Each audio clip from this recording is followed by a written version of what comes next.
Joining me now, Hein Goemans is a war historian at the University of Rochester in New York. Professor Goemans, a very warm welcome. You study war and how wars end.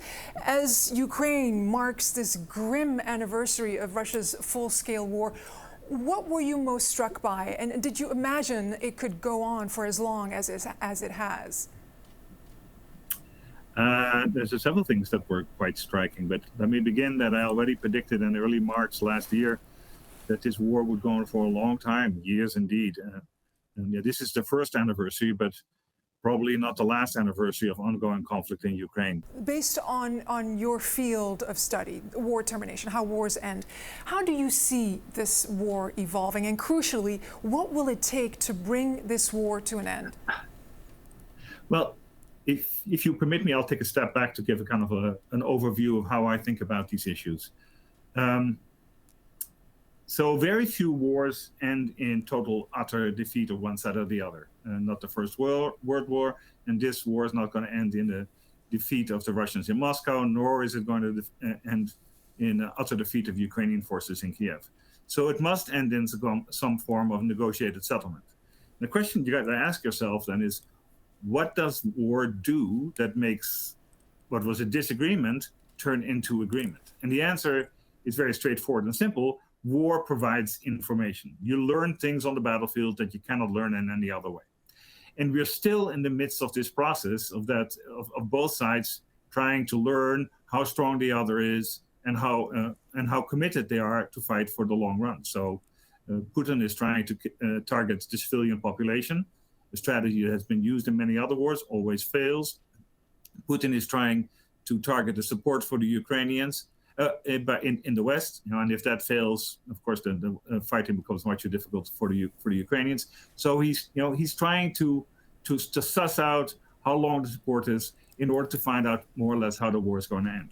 But there are a couple of problems in this case, which all say loud and clear that this war will go on for a long time. One.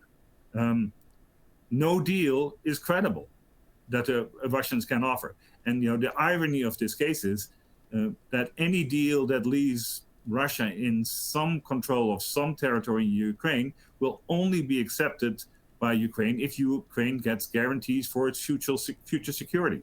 And the only group of countries that can do that is NATO, of course. And that's the very reason why Putin supposedly went to war, for Ukraine being supported or joining NATO. So that's one reason.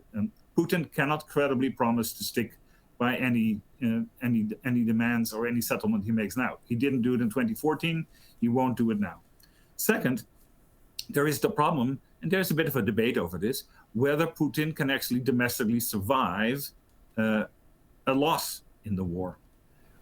Because if he can't, then he can anticipate that if he loses, he will be punished for his poor performance. He will be jailed, exiled, or most likely fall from a window in the third story of some building in the Kremlin. He will get killed. I assume that is most likely. Now, he can anticipate this, as leaders have done throughout history, and the most prominent example is the First World War. He can anticipate that if he signs a losing peace or an agreement that is not worth the cost that the Russians have suffered, that he will be removed from office and subsequently killed. So he's not going to sign any agreement like that. He's going to fight in what we call a gamble for resurrection. He has nothing to lose. He cannot die more than once. Professor Goemans, I mean, it's a daunting prospect to think that this war will drag on, specifically, of course, for Ukrainians who are suffering so dearly. But what does this mean from a global perspective, in a few words? What are the chances that this war could spread beyond Ukraine in the next couple of months or years? Well, this ties into the point I raised earlier in a nice way, right? I mean, if Putin thinks that he cannot get what he needs, he may go for Moldova.